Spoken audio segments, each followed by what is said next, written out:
Ассалаумағалейкум, қалдарыңыз қалай? Бүгін Павлодар облысында 8 градус жылы тұр. Кеше жаңбыр жауған, бүгін уже көктемгі сияқты көктеп жатыр ғой. Жер көгеріп жатыр. Видеодан дұрыс көріп тұрған шығар, бірақ жасыл шығып жатыр. Мал әлі қораға қамалған жоқ, далада жүр. Тоғайдың ішінде бізде Ертістің қасында осындай тоғай бар, ағаштар. Осының ішінде желге де былай жел болса да, күн суық болса да ық болады да, жылы болады. И шөп те бар.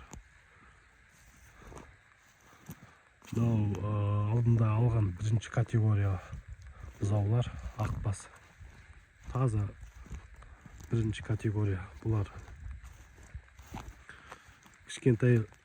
Кішкентайлар қазір.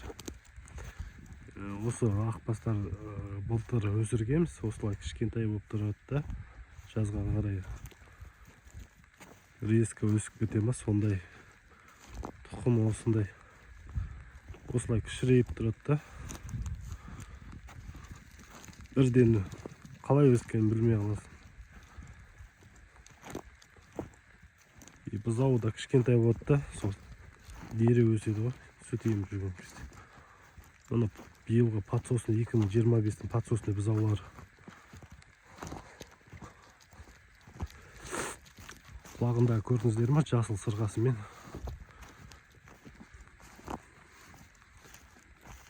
Прем несі бар, прем статусы бар бұзаулар ғой. Осыны әте тұқымды қалдық. Сиыр болып өсірсін деп.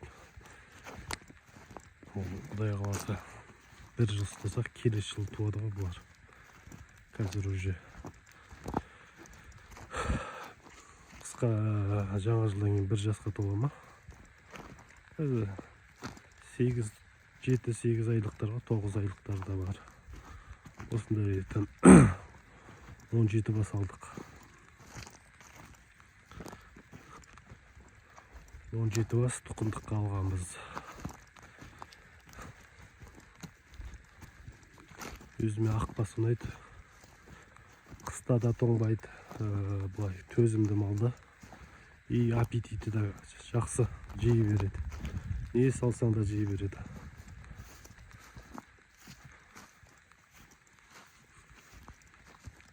Бізде ақбас сиырлар бар. Сондайдар не салса да жей береді. Бұлай сементалдар кішкене капризный болып кетті. Суыққа, жылы қораға қамалмаса, суықта, аязда нетіп қалады да, кішкене. Бұлар сезбейді уже. Терісі қалың ба, или солай тұқымы сондай ма. Бізде шөп осындай, тоғайдың ішіндегі. Осында жатады, түнде осылай қарай.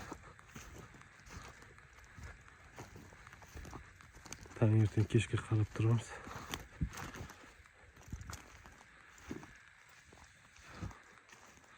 Былтыр алған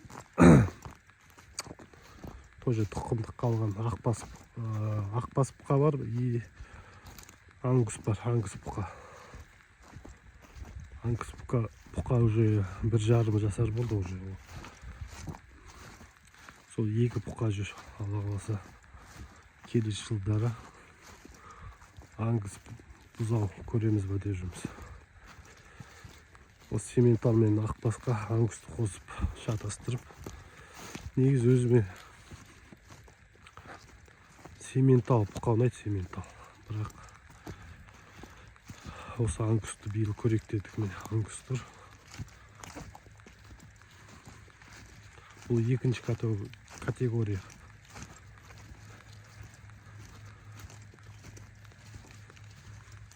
Қазір 1,5 жасар.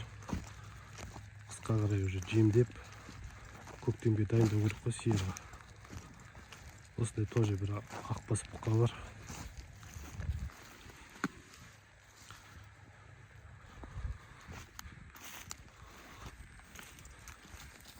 Мені каналымды көріп жүргендер болса, осы бұзау кезінде әкелгенде видеосы бар осы каналда.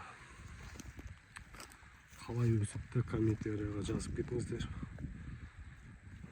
Породасы қалай, халыққа жақсы ма негізі бұлар.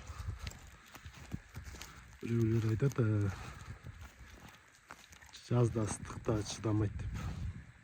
Биыл нормально, ешқандай ауырып сырқаған жоқ. Тіл көзден сақтасын. Алла тіл көзден сақтасын, бірақ тәй нормально.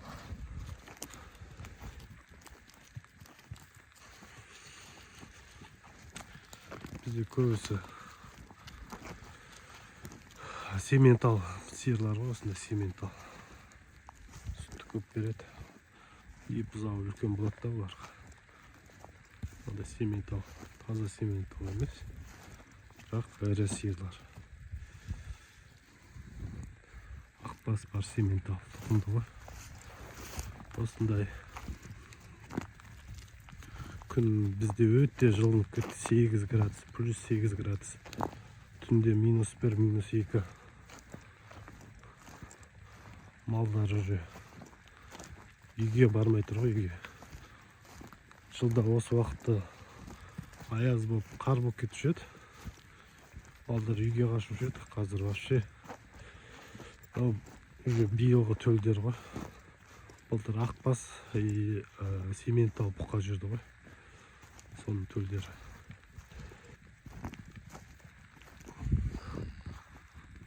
Осындай сементал и ақбас қой біздегі тұқымдар.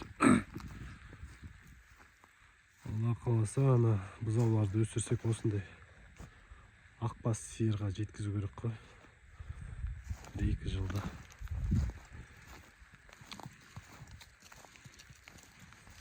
Бұлар төлдері қыста аязда туса да өздері тұрып еміп, ешқандай қарау деген жоқ бұларда.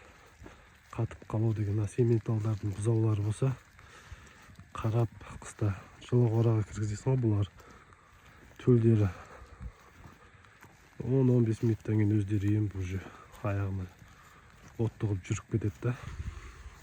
Соған қызығамыз да біз. Мына тоғайдың ар жағы уже 1 километрге жетпейді. Şu Ертіс өзені, үлкен Ертіс, Павлодардың.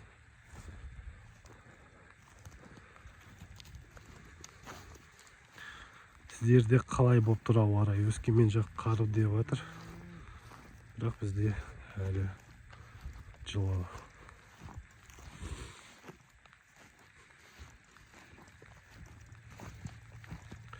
Мына бірінші категория. Қалай таңдауға болады бірінші категория. Осылай күрең болады да, светтері. Күрең ақбас болады. Қызыл емес, сары емес, күрең. Темный болады, темный қызылдар болады. Уже ана сарылар уже чаты болады да, аналар күрең, көрдіңіздер ме? Тазалар осылар. Солай айыруға болады да. Мына сиырлар жоқ, мен сары. Бұлар уже чата ғой, ақбас деген. Чата сиырлар. Мыналардың светін көрдіңіздер ме? Темный. Темный не свет болады да. Міне қасында жүр кішкене сарылар. Мыналар көрдіңіздер ме? Темный. Осындай жағдай бізде. Мал шаруашылығын дамыту керек. Мал бағудан оңай емес. Қарау керек. Жем шөбі бар. Ауыратыны бар. Ақсайтыны бар деген сияқты. Бізде ана трасса жақында, содан қорқамыз көбісі. Трассаға шығып кетеді. Сетка тартылмаған трасса. Мына жерде уже 10 километрден кейін трасса ғой.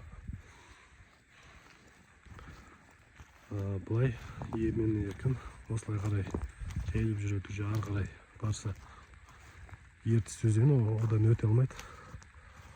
Бұлай барсақ қиын да бізде. Көбісін осы жақын қараймыз ғой. Трассаға шығып кетпеу үшін. Жақсы, аман болыңыздар, бары болыңыздар.